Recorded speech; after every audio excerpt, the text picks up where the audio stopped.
Hello and welcome to ASMR Noir. So this is my new series in which I will talk to you about movies that I think have been overlooked, missed by the public, or just weird. Movies I like, movies that I want you to give a try, even though they might seem a bit odd. And I must also give out a little warning. Most of the movies in this series is going to be pretty dark and scary. So if that's not your cup of tea, then you should just watch Snow White.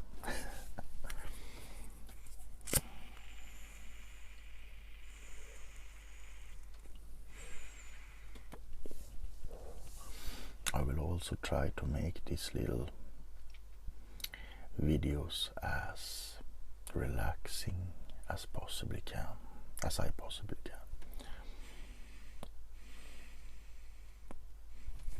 And I don't encourage anyone to smoke a pipe, but it is pretty relaxing.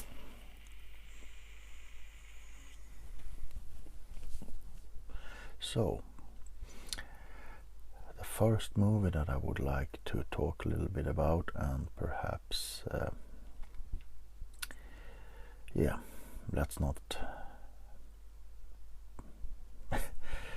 let's just take out the movie. It's a slasher from 1981 or 2, I think. I will see if I can find some kind of it doesn't say, but I think it's from 1981. It's a movie that I cherish very much because it is a little bit different from the other slasher movies in that it's, I don't know, I personally feel it builds on the characters in the movie a little bit more than your usual slasher. You get a feeling for the characters a little bit more, I think. Plus it has a kick-ass killer. It was directed by Tony Mayhem or Maylam. I will look that up here again. Tony Maylam. And it stars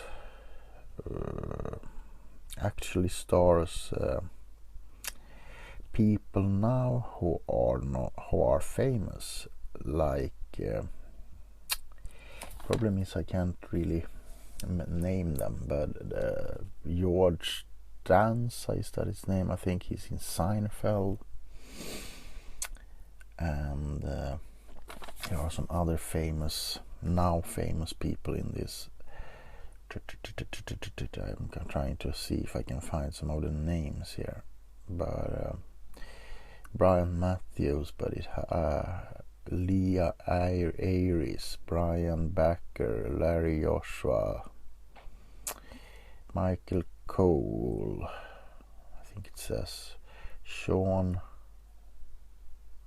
I can't make it out, it's such a small text. Anyway, the movie I forgot to show you is The Burning. Yes, it's The Burning,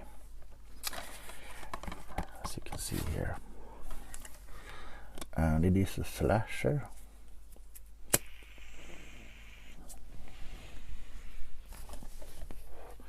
And the story is about a caretaker of a summer camp called Cropsey.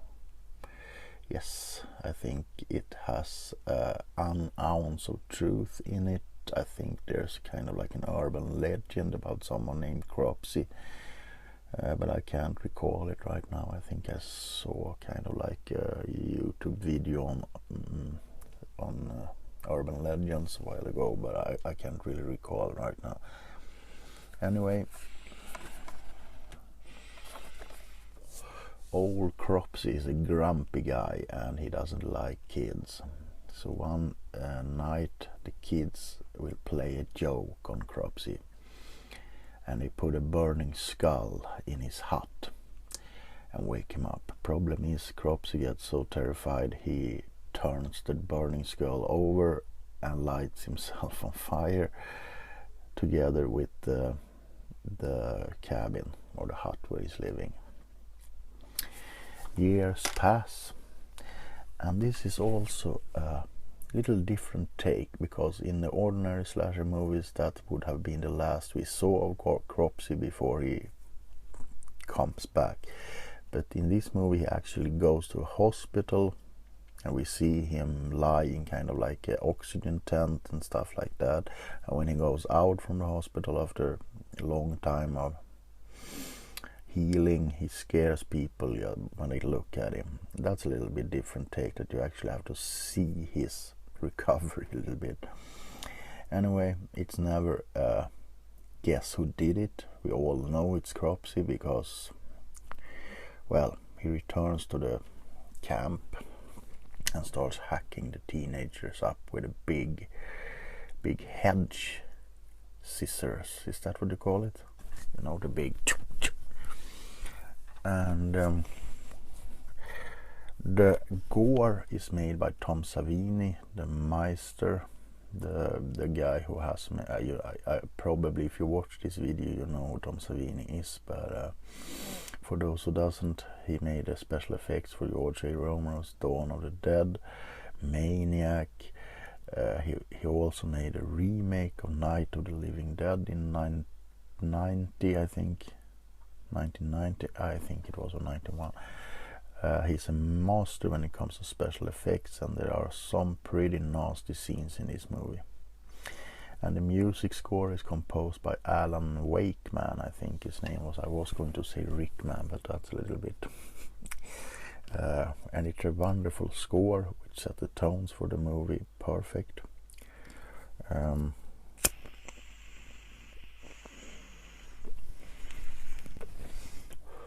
It's also a very rare slasher, and I'm not going to give away the ending, but as you might know if you follow the horror genre, there's never been a The Burning Part 2, so it didn't spawn a lot of sequels, which is pretty odd, because Cropsey, the way he looks when you finally get to see him, you have the recovery scenes in the movie is kind of like from his point of view, so you never get to see him. But when you do, he's kind of, I would call it iconic. He has like this black coat and hat, and you often see him in shadows, you know. So, well, I'm surprised it didn't spawn a lot of sequels, but on the other hand, sometimes one is enough. And this movie was banned in Sweden and a lot of other countries. I think it was very heavily censored in England. So I'm going to be a little bit unlawful and say that this is a bootleg I got, as you can see, because it was very hard to come by until the Swedish censorship laid back and pretty much let us see everything.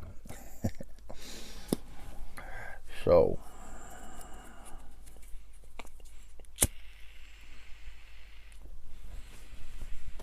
needless to say, it is a very gory movie, and you should be over 18 to see it. I wasn't, but so The Burning. And if you manage to pick this one up, keep it, because it's a really good horror movie. And I actually think this one is better than the first Friday the 13th. Don't ask me why, it just has another, it has that feeling.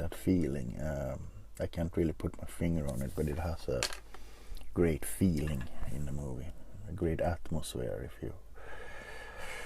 So I would give that movie a 4-star out of 5, because it can be a little bit drawn out. Some of the scenes go on a little bit too long, and you kind of sit there and think, please let him kill someone. But that's not a big issue actually. So yeah, this was the first in my cult movie review talk about series. And as you noticed, it's not just about a particular movie that I chose for the video. It's also a bit about horror and well, people connected to horror. Like today we talked a little bit about Tom Savini, who is a master when it comes to special effects. For you, those of you who have heard his name but perhaps not know how he looks, he is the guy with the machine gun for a dick, or a gun for his dick, in Quentin Tarantino's and Rodriguez From Dusk to Dawn. What is it called? Mean Machine? I don't remember what it's called.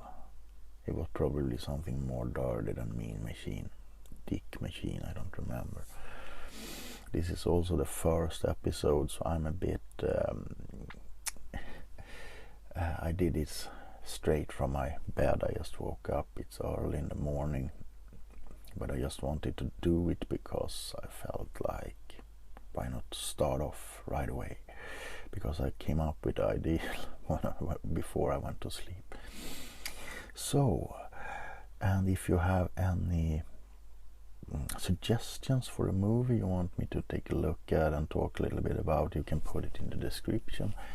I want to say now that I have about 800-900 horror films, so I probably might have the ones that you want me to look at. If not, I will buy them or stream them or something like that. No illegal ways, but you know, Netflix and shit. So if you like this video, give it a thumbs up and share it around, or just keep it for yourself. But I like your input on it. And remember, it is an ASMR video, so those of you who expect a screaming video with some guy who just flaps around, it's not like that. It's going to be soft spoken, it's going to be hopefully relaxing. So I talked way too much already. I love you guys. Have a wonderful weekend. This is also a little bit update. It's the first and last time I do it on this series, but I'm going to take a little bit easy. This video will be up, and I think another one before the big Halloween video, which will be coming. And I hope you will find that cool. I will do several characters in it, and if everything goes as planned, I hope it will be really cool to look at. Okay, bye.